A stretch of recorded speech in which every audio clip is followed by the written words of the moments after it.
Hello, and welcome back to the 52. Now we're on lesson 13. The last lesson was actually about looking back at the previous lessons. So I hope that you did that, and perhaps you see that you have been changing over these weeks. I hope so. Sometimes people write to me or contact me and tell me about the changes that are occurring in their lives because they are doing these practices. And I find that very interesting and very gratifying. You can also, if you're on Facebook, go to Facebook, the Facebook page that is devoted to the 52, and share ideas. It happens that many of the people who are taking the 52 do not use Facebook, so they contact me in other ways. Now we're on lesson 13. This is a continuation of the practice in yoga called Pratyahara, and this is the control of the senses. We already talked about the sense of sight. If you remember that lesson about the world is as you see it, we can be discriminatory about what we take in through our visual capacity. Now we're going to focus on the sense of sound. Most of us don't realize that the sense of sound is very important to us. In fact, it is said that when we are leaving our bodies, the last of the senses that remains intact is the sense of sound. So do you know what you have around you every day? Do you pay attention to what kinds of sounds you have in your life? Of course, there are certain sounds you have no control over.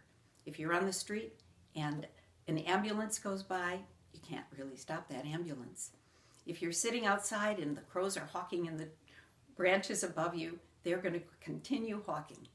But you can control certain parts of the sounds that you take in. So here's what I suggest. Be cognizant of the sounds that are typically around you.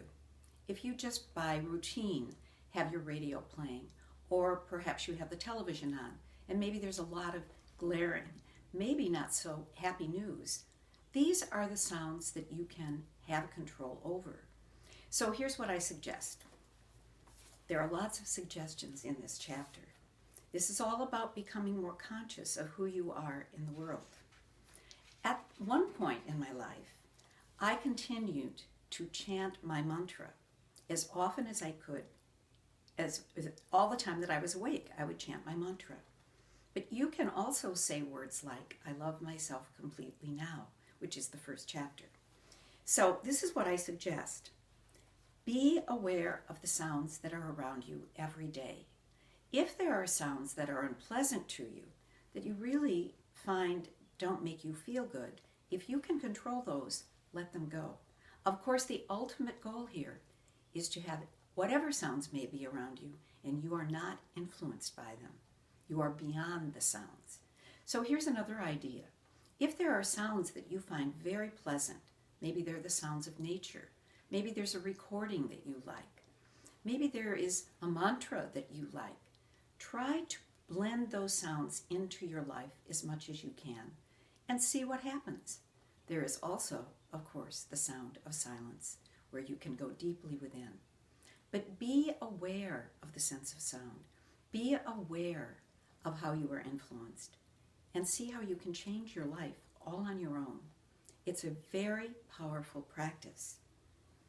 So what I suggest is that you make it a practice to surround yourself with sounds that calm you and bring you joy, and see what happens. And let me know.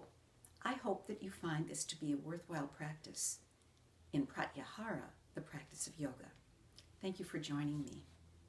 I so much enjoy being able to hear from you and be able to share these lessons with you. All blessings to you. Namaste.